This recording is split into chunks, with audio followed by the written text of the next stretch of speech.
Action is the last thing you need, that you need to sleep. So I'll try to be as brief as I possibly can. There are some people in this room who I think for the time being should be exempted from any further action.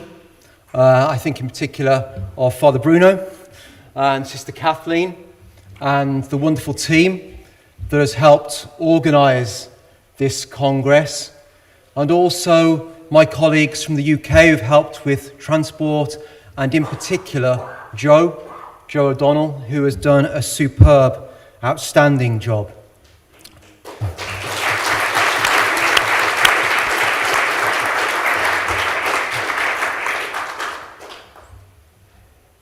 But the title of my presentation is a call to action. We've come here to Glasgow to celebrate, to give thanks to God for all the wonderful work that you and your colleagues back home do. And it's right and just that we give thanks to God. But it does no harm for us to be challenged too.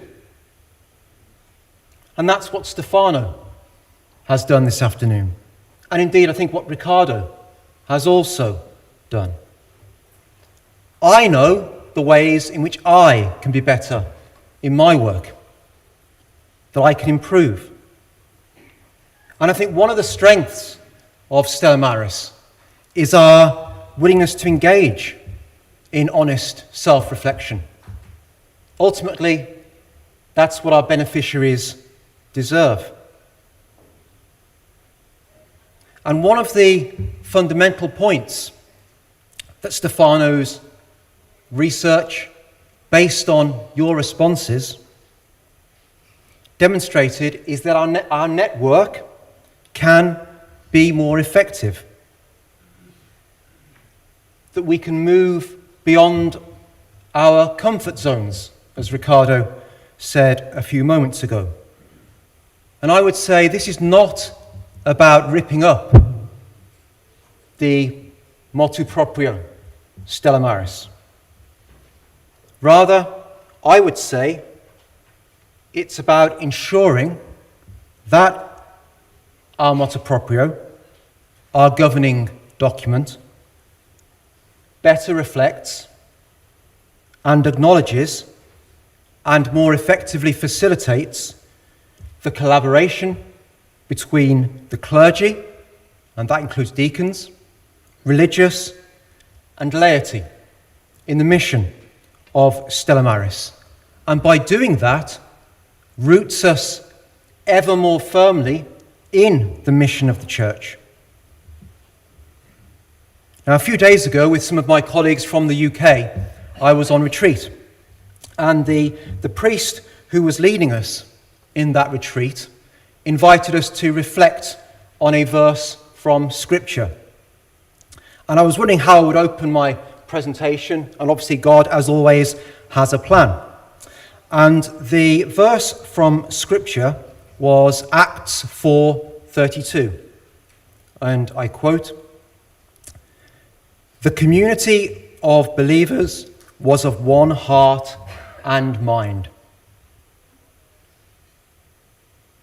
The community of believers was of one heart and mind. So I'd like to reflect on how we can cultivate greater unity in Stella Maris, in our mission, so that we can be a more effective network in service of seafarers, fishers, and their families.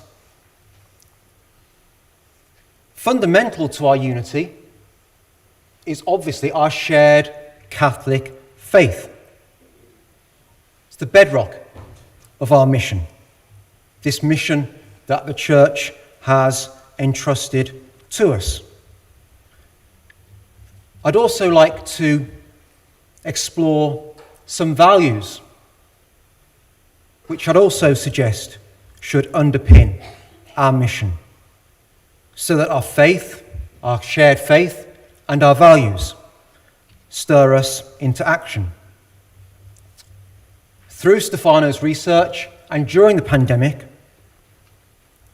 and also since the pandemic, we've conducted some research and undertaken some training workshops, one in Rome, one in South Africa, one in Manila, where we've sought to explore our mission and how we apply that.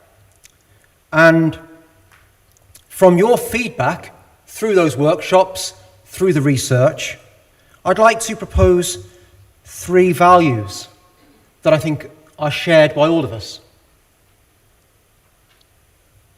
They're love, solidarity, and integrity. These values are the beliefs that are shared within an organisation. They define how we behave when undertaking our mission. So just to expand in a little more detail on those 3 values that I'd like to propose for your reflection. Love. Charity is love. Stella Maris exists to love the people of the sea. Our staff, our volunteers, and all those with whom we work. As somebody said this morning, we strive to will the good of the other. And that love must also encompass self-care, as Father Paolo mentioned this morning. And I think when we leave here, we should seriously consider how we can better support one another, using the technology at our disposal, at national, regional, and indeed global levels. Second value, solidarity. Obviously very familiar to Father Edward. We stand with the people of the sea in the challenges they face at home and on shore. And my colleague John told me that when this workshop was run in South Africa, this solidarity is perhaps expressed through the term Ubuntu. I am because you are. And then the third value of integrity. That we all strive to serve the people of the sea, the maritime sector, the church, our supporters, indeed all stakeholders, in a manner that is accountable, honest, and transparent. The work you do is superb. It's outstanding. It's what drives me as perhaps a bureaucrat, a manager. I'm not a frontline practitioner. And we have great strength in the diversity that's represented in the Stella Maris network, both in this room and indeed around the world. Our mission is fulfilled in many different ways. And it's not appropriate for me to presume to tell you how to fulfill that mission. But our values, our faith, are what unites us. So how can we then move this from a rather theoretical reflection to something practical? Well, I'd like to share with you really just one takeaway today for you to consider, a practical suggestion. Last week, Stella Maris UK, we organised, as we have since the beginning of the pandemic, a webinar. We've run a series of webinars. We've had one on modern slavery. We had one on modernisation in the shipping industry. And our webinar last week was on the issue of abandonment. And I know we heard yesterday that abandonment has increased, and we're now seeing record levels of abandonment, which is appalling. One of our guest speakers was a journalist called Ian Urbina.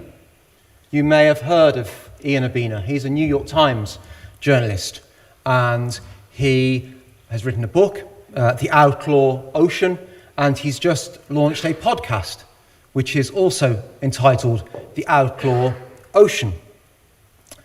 It's well worth listening to, his podcast. And as an award-winning journalist with really a global reputation in the maritime sector.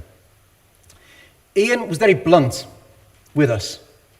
And he explained that his role as a journalist, he sees one of his roles to amplify our voice as Stella Maris, to amplify our mission.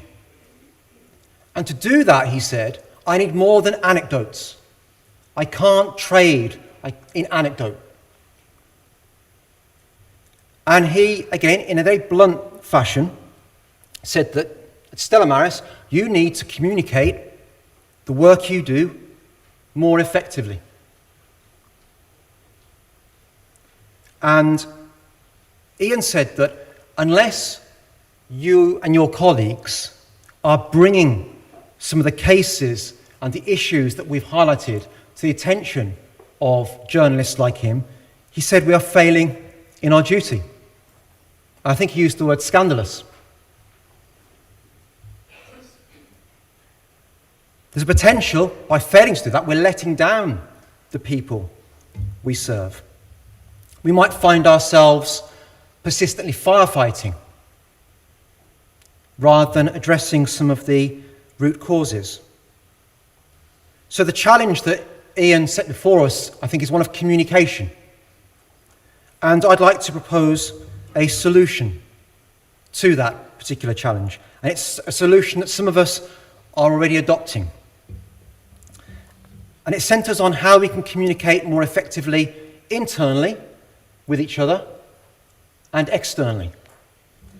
And it's through use of a common database to record our activity, whether that be on ships, on fishing vessels, hospital visitations, prison visitations, whatever that activity comprises.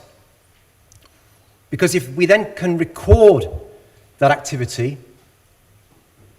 more effectively, then we can share it internally with each other, so the ships transiting around the world, bearing in mind the people we serve are not based in one place. They are largely itinerant, passing between different Stella Maris missions around the world. So looking at how we can communicate this more effectively.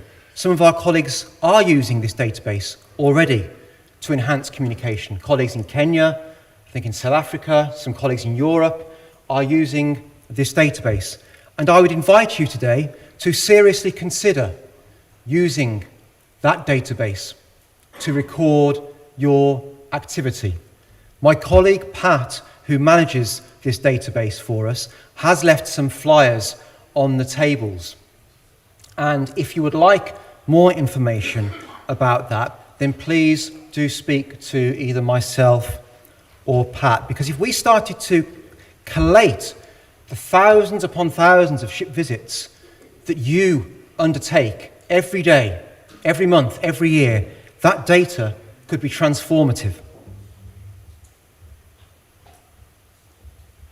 So, in conclusion, I would invite us to consider how we can unite more closely around our faith, our shared faith, around our core values.